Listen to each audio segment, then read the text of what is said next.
کھانے سے ان سے جو خطا ہوئی اس کی پاداش میں زمین پر اترے۔ حضور نبی کریم صلی اللہ تعالیٰ علیہ وسلم فرماتے ہیں دونوں میاں بیوی الگ الگ ہوتے تھے، ان میں سے ایک وادی کے ایک کنارے پر سوتا تو دوسرا دوسرے کونے میں، یہاں تک کہ حضرت جبرائیل علیہ السلام ان کے پاس تشریف لائے اور انہیں حکم دیا کہ اپنی اہلیہ کے پاس جائے۔ حضور نبی کریم صلی اللہ تعالیٰ علیہ وسلم نے فرمایا حضرت جبرائیل علیہ السلام نے آدم کو مجامعت کا طریقہ بھی تعلیم فرمایا۔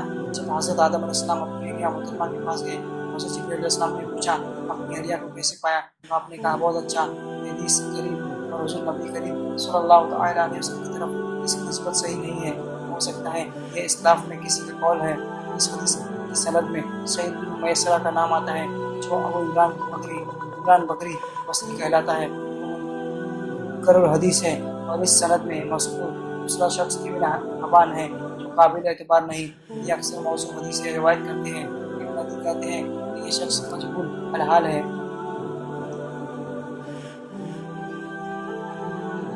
اور اللہ تعالیٰ فرماتا ہے،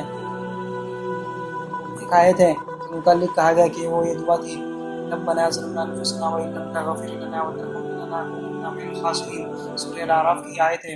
یہ روایت مجاہد، سعید بن جبیر، ابو العالیہ، ربی، انس، حسن، قتادہ، محمد بن کعب، خالد بن معاوان، خالد بن معدان، عطا خراسانی اور عبد الرحمن بن زید بن اسلم سے ہے۔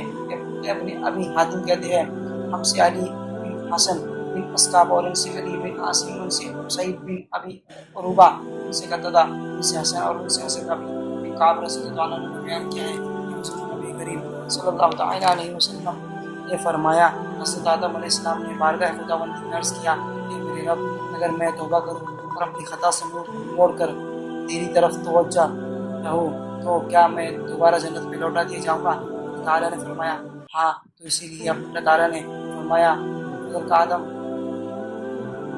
من ربی کلمات فتب علیہ، سورہ بقرہ کی آیت ہے۔ اپنی سند کے اعتبار سے یہ حدیث غریب ہے کیونکہ اس کی سند منقطع ہے۔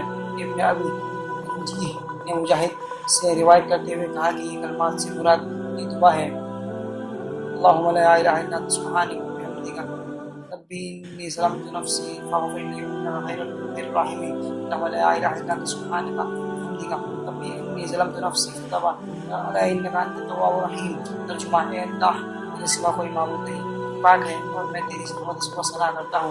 میرے رب میں نے اپنے آپ پر ظلم کیا ہے، مجھے بخش دے، بے شک تو ہی سب سے بڑھ کر رحم کرنے والا ہے۔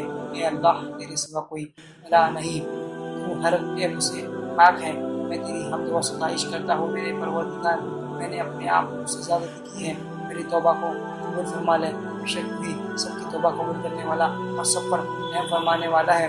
حاکم اپنی مستدرک میں سعید بن جبیر کے حوالے سے حضرت ابن عباس رضی اللہ عنہ فرمان روایت کرتے ہیں کہ فضل کا عدم من رب کلمات فتح علیہ، اس پس منظر میں نازل ہوئی۔ حضرت آدم علیہ السلام نے بارگاہ خداوندی میں عرض کیا ہے میرے رب کیا تو نے مجھے اپنے دست قدرت سے پیدا نہیں فرمایا؟ جواب دیا گیا کہ کیوں نہیں۔ کیا تو نے میرے جسم میں اپنے روح نہیں پھونکی؟ جواب دیا گیا کیوں نہیں۔ کیا جب مجھے چھینک آئی تو تو نے فرمایا اس پر اللہ رحمت کرے تو تیری رحمت تیرے غضب پر غالب نہیں آ گئی، اور میں نے اپنے اوپر یہ فرض کر لیا کہ میں ایسا ہی کروں گا؟ جواب دیا گیا کیوں نہیں۔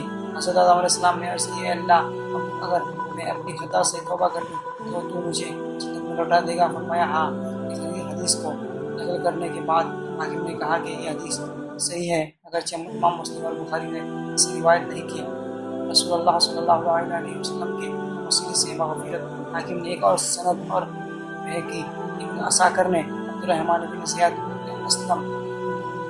بن اسلم کے حوالے سے روایت کیا ہے، انہوں نے اپنے باپ سے، انہوں نے اپنے دادا سے، انہوں نے اپنے حضرت عمر بن خطاب رضی اللہ تعالیٰ عنہ سے کہ حضور نبی کریم صلی اللہ تعالیٰ علیہ وسلم نے فرمایا، اس کا ترجمہ ہے جب حضرت آدم علیہ السلام سے خطا سرزد ہو گئی انہوں نے بارگاہ خداوندی میں عرض کی اے اللہ محمد مصطفیٰ صلی اللہ تعالیٰ علیہ وسلم کے حق کا واسطہ دیتا ہوں، مجھے معاف فرما دے۔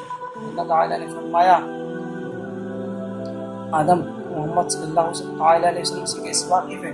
تو میں نے تو بھی انہیں پیدا بھی نہیں کی۔ فرمایا عرض کیا مولا کہ جب تو نے مجھے اپنے 10 مدد سے پیدا فرمایا اور مجھ سے روح کی تو میں نے سر اٹھایا اور عرش کی پایوں کے پر لا الہ الا اللہ محمد رسول اللہ لکھا ہوا دیکھا۔ میں سمجھ گیا کہ تو نے جس شخص کے نام کو اپنے نام سے جوڑ دیا ہے مخلوق میں مجھے سب سے زیادہ محبوب ہوگا۔ اللہ تعالیٰ نے فرمایا اے آدم تو نے سچ کہا، بے شک وہ پوری مخلوق سے مجھے زیادہ محبوب ہے۔ اب جب کہ تو نے ان کے وسیلے سے مجھ سے سوال کیا ہے تو میں نے تجھے بخش دیا، اور اگر محمد مصطفیٰ صلی اللہ علیہ وسلم نہ ہوتے تو میں تجھے پیدا ہی نہ کرتا۔ بیکی نے کہا کہ اس حدیث کی سند میں عبد الرحمن بن زید بن اسلم اکیلے ہیں، اس لیے حدیث ضعیف ہے۔ اللہ عالم۔ السلام علیکم ورحمۃ اللہ وبرکاتہ۔ دوستو آپ ہمارے چینل کو سبسکرائب کریں اور اپنے سارے دوستوں میں اس ویڈیو کو ثواب کے لیے سے شیئر کریں۔ خدا حافظ۔